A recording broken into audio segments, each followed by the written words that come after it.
Hey guys, Coldbrew here. Welcome back to another Raid Shadow Legends video. We've got Fire Night tournament starting in about 15 hours, and I thought this is a good time to give you guys a heads up on some of the best epics for the Fire Night. The reason that I'm doing this video, and this video has been done multiple times, is that I want to first to explain what the Fire Night dungeon is in terms of how you should be going in there to address these kind of tournaments to get the maximum out of what possible champions you may have. Of course, for my account, I don't really have an issue with the champions or building a team. I'm farming dungeon 25, but for these tournaments, it's not even the ideal place to get the maximum amount of points per energy. Actually, farming stage 20 is even better in terms of points per energy. Not better for gear, but better for points per energy. And it's, of course, much easier for most accounts out there. Dungeons 25 can be very challenging, and I highly suggest whenever I do like coachings to people that, okay, you don't need to go and farm 25. You can just drop back to 20 and farm that one for as long as you can. There's no reason to jump to a much higher difficulty just because it exists. The way that they've set this up within the game is that the difference between those two stages is very minimal, and you won't really notice the difference depending on, of course, how much energy you spend. Over 100,000 energy, there might be a little difference, but for, let's say, 1,000 energy, 2,000, 3,000 that you might use for a tournament, the difference will not be so noticeable. So the finite dungeon, okay, if you click right here, you actually can see the whole strategies that Plarium recommends. I've honestly never read through them to actually give you guys some recommendation, but what I'm guessing is exactly what I will tell you, is that you need some way of control to get through the waves. The waves, of course, here are force affinity, so of course spirit, void, and force champions do better than magic champions, but that doesn't mean that your magic champions are useless. Okay, there's gonna be some magic champions within this list that actually make it way easier for you to just use them instead of a different affinity. So definitely keep that in mind when you are looking at your champions, what you have at level 60, what you have at 50, hoping to get it to 60 to help you out with actually farming dungeon 20. So have that in mind. The strategies are quite possible for this, not just stage 20 but also 25. Is basically terminator reduction, or just going in there to the boss with multi-hitters, so that those multi-hitters can actually drop down the shields. The boss has 10 shields and 12. Once you reach him, you need to drop them to 0 to actually do any damage. If you don't, then you don't do any damage, and the boss heals basically whenever he hits you. So if you go the route of no terminator reduction and just straight up damage and multi-hits, then you need some sort of heal reduction debuff to be applied on the boss to actually make your life easier. That being said, let's have a look at the top 10 epics. I always call epics because legendaries, with so many around and so hard to get them, I can't really give recommendations of this legendary and this legendary, and it's not very easy to get from many accounts out there. While the epics are much easier to get, the chances are much higher, especially during 2x events. Let's go to the number 1 on the list, and it's what I said it was gonna be. It's gonna be a magic champion that is absolutely the best one ever to be used. It's gonna be Allure. Okay, look at Allure. This Allure is built with end game in mind, but you don't need to build her in this way. You don't need to go so heavy on accuracy, speed, and all this stuff. What she just needs is 100% crit, right, and enough accuracy to bring down the Terminator. So about 200 or so for doing dungeon 20 on Fire Night. So the reason that she's so good is because of this. A1 decreases the target's Terminator by 25% for each critical hit. So with 100% crit, she'll be constantly reducing it, even with weak hits coming into play on 1 out of 3 of the attacks. She's been doing triple hitting, so that's gonna be 50% on average Terminator reduced. So with more speed and those stats that I've mentioned, so 100% crit and at least 200 accuracy, you'll be seeing the Terminator be kept at a very good amount, so that you can actually control the fight and do as much damage as possible. That being said, in terms of masteries, you don't really need to care about masteries until you're at a point where you want to be looking at faster clear times. Okay, by the way, in this list I do not include Skull Crusher or Seer. Skull Crusher is again just an epic, but it's a much harder epic to get.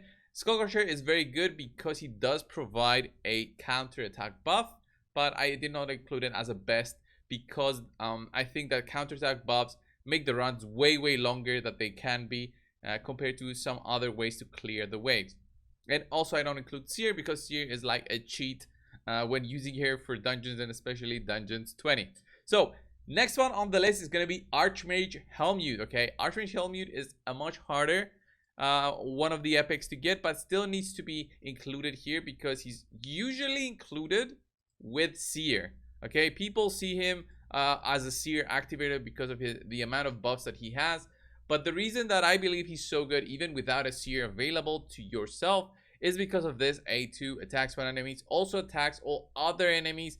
If the first attack is critical, the second hit has a 50% chance of placing a stun debuff for one turn. This is great for control. The only bad thing about this is that because you might be doing dungeon 20, the hit might be a weak hit, and actually the stun will be lost. That's the only thing about this specific A2 skill, but he also provides a great deal of buffs to the whole team, with which these buffs, increase speed, increase crit rate, increase crit damage, help you overall to make your runs faster and at a very short cooldown with 3 turns, giving a 2-turn buff. So very, very strong as a champion because of both of those skills, and I highly recommend using him if you have him, if you farmed for him. And I still think that if you got Archmage Helmute, you might not even need this video. Next one in the list though is an epic that hasn't been used by many for a long time. I don't even think I have her at the moment out of the vault, but I'll get her out of the vault just to show you that I actually have her, and I've made videos in the past. All right, so let me just show you Zargala. Zargala is one of my favorite epics to use like 2 years ago when we didn't have so many different epics available. So Zargala, such a cool looking champion and such a cool looking kit in the way that it works. This A2 specifically activates the A3 and does big amounts of damage. So attacks all enemies 3 times, triple hitting. After the first hit, has a 50% chance of placing a 60% decreased defense debuff on all enemies for 2 turns. A very strong skill, high hitting, and you actually see the benefit of having a Zargala there. She helps with the waves a lot, especially if she goes in here with the A2. If this kills an enemy, then the crack armor skill will be instantly activated. So this skill will instantly be activated, and it's very, very strong, and only 2-turn cooldown when fully booked. Although one of the disadvantages of Zargala will be, actually fully booking her out. And then Split Apart also applies a weaken debuff. So from just one champion, you get the weaken and the decreased defense plus a lot of damage. And if you need accuracy, she brings it through her aura. So plus 40 if you're really struggling to get to that 200 or 220 mark for dungeons 20. Next one in the list, of course, is going to be Deacon Armstrong, a more new champion. As you can see, I don't even have him fully equipped, but he's definitely worth the effort to get him maxed out. I just used some of the epics for a couple of videos, then I moved the gear to somebody else. That's what usually happens. So Deacon is so good. Leech on the A1 helps you heal back up to full when you get those hits from the boss, the Fire Knight boss. And the A2 provides a decreased defense overall to all through the waves, through the boss fight. So it helps you get more damage out of your champions with 100% chance to be applied, right? And this A3 gives you basically that extra turn and extra chance to get more of your moves going into the fight. Fills the turn meter of all allies by 15%, decreases the turn meter by 15%, grants an extra turn, and really gives him a nice boost to his cooldowns, because this actually, it's like reduces the cooldown. It's like it reduces the cooldown of all of his skills. So his A2 is not really 3 turns usually, it's 2 turns, just because this gives him an extra turn. And then the aura, increase ally speed in battles by 19%. This actually helps you be a little faster and get your moves in whenever possible. Of course, masteries, I usually go with these masteries for him. So War Master and the support route helps with a little bit more damage, and of course helps with applying those debuffs that he's so good to apply. So Leech and decreased defense, just amazing. Plus he is strong affinity, so you don't have to worry about him getting attacked. One in the list, of course, is going to be Gorgorab. Gorgorab is the OG of this list, along with Zargala, I would say, because the reason that he's so good is because he's a reviver, one of the few revivers available through the epics. That is also so old. The bad thing is that he is weak affinity, but if you build him tanky enough, if you build him with good amount of stats and speed, he'll be quick enough to help heal the team, boost their turn meter through his A2 skill, heal them and revive them if they drop. And he also has a way to steal random buffs from the waves if something happens and they pop a buff. And of course, masteries, you go for the support route, trying to get as much turn meter as possible. When somebody drops, you want to get them back up, and this is a very good way to actually make a team 100% instead of just going with whatever you have available. Because of the revive there, you increase your chances that you will not be losing any of your energy. Next one in this list, I'm gonna call Husk as being a great champion for this because of his A2 skill. I've been using Husk a lot now with the Hydra clan boss that we have, but I never used him personally, to be honest, for Dungeons 20, because back then I had other teams going on, and Husk wasn't something that I had, or I had the ability to max out him over something else. I will say though that he's very good because of the stun debuff that he can apply using his A2 skill. He's got an A1 that does like a double hit. So overall, he's got a way to reduce those shields plus apply damage without any chance for it to be a weak hit. That being said, if you ever want to use Royal Guard over a Husk, it's still possible. You just have to have in mind that Royal Guard will be very squishy and possibly be attacked and killed the same way that a Lord can be attacked and killed. And Royal Guard can actually be even better for later parts of the game. So you might be wanting to consider, okay, I'm going to use the Royal Guard that I have, get him to 60. He's going to be usable for Dragon and Spider compared to just Husk, where his utility is just because he is a better affinity. Royal Guard also has like a 4 hitting attack. So I just wanted to say that just to compare the two. I think both of them share a very similar role, although Royal Guard shines really for Dungeons 25 for Fire Knight. Just because of this A3, the A2, he just helps a lot with the whole wave situation plus the boss situation. Another great epic to consider is of course Venom Mage. Venom Mage is very useful for all parts of the content because he's got a very unique A1 skill which applies when there's poison debuffs on the enemy. He applies, or she, no, he applies a poison activation through the A1, and that really helps with damage if it's something that you want to be considering, having poisons applied on the boss and then having those actually be activated and do a lot of damage to the enemy boss. Plus he's got a double hitting A1, so that's good to bringing down those shields. The reason that I consider also that he's like a top epic is because he can also provide a heal reduction. The heal reduction helps in the situations where the team that you're going into, the Fire Knight, cannot actually be keeping those shields down and the turn meter down at all times. You're going in there with multi-hitters, you need a heal reduction.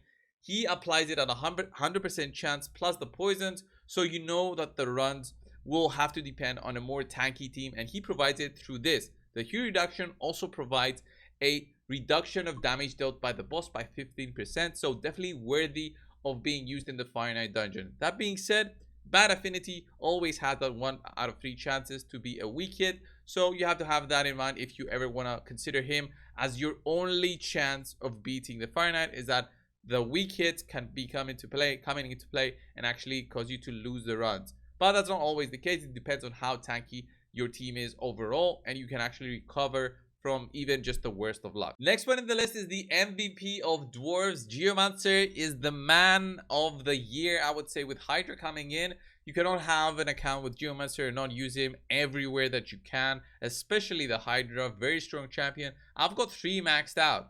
I think I've got 3 maxed. I've got definitely 2 maxed out, but the third one I think is in progress. I don't really need a third one for Hydra, but I'm building one anyway. So strong, and will be very strong also for the Fire Knight dungeon because of this specific skill. 100% reduction in turn meter, very quick in terms of getting this cooldown back up because you also steal the turn meter. You can also apply an accuracy down on the boss and in such way reduce the chance for the boss's debuffs to be applied to your whole team. You also steal buffs from the enemies, but the bad thing about Geomancer is that he cannot actually use those deflections to reduce the boss's shields. So have that in mind if you ever want to be using Geomancer. He's going to be maxed out anyway, so you might even want to consider using him in the Fire Knight dungeon as well. Final 2, we've got Zylar and another champion that's actually free to play to get him. Zylar, I just love using her with the stun set. It's just the best crowd control out there that you can have from an epic champion. Attacks all enemies with the A1, attacks all enemies with the A2, A3, decreased speed, and 40% turn meter reduction. Overall, amazing kit for an epic with cooldowns that can be reduced very quickly with just 2 books. If you get lucky here, you don't really need to book the other 2 skills.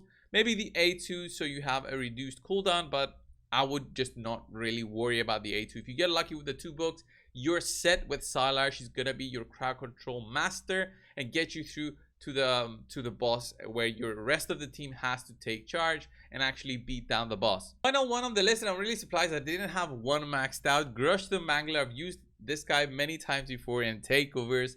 The reason that he's so good is because he's free to play. Everybody has him. His strong affinity. He's got 2 AoEs right here, which means a good use of stun sets if you have them. Of course, stun sets are farmed through the Fire Knight, so I'm saying it how to farm Fire Knight while also suggesting to use a Fire Knight set. It feels weird, but it's not that weird because you farm lower difficulties. Eventually you farm those sets and you use the sets against that specific dungeon. So very strong skills, short cooldowns when fully booked though. So these 2 skills help you with basically surviving, decrease attack, decrease critical damage, continuous heals applied to your whole team, and of course the A1 applies the leech, which very similarly to what Deacon does. The leech can actually help you survive a little bit longer with the boss, getting that leech on them and then doing the hits. This actually just helps you survive longer. It's like a lifesteal, but a little bit weaker. That's it for this video, guys. I hope it helps you take on the challenge of Dungeon 20 for Fire Knight. The Fire Knight 25 teams are very limited and really more end game gear requirements. So this video is more geared for people trying to tackle, I would say, stage 16 and higher. I didn't go into any of the deflect buff kind of situations because I don't think there's many epics out there. I can't think of any at the moment that apply a deflection buff, but there's definitely some rares that I could recommend, and that could be a whole different video. If there's any epic that I didn't recommend here for this video, please leave it down in the comments below. I want to hear your opinions and which epic helped you take down the Fire Knight. Thank you guys for watching. Subscribe if you haven't. I'll see you in the next one. See ya.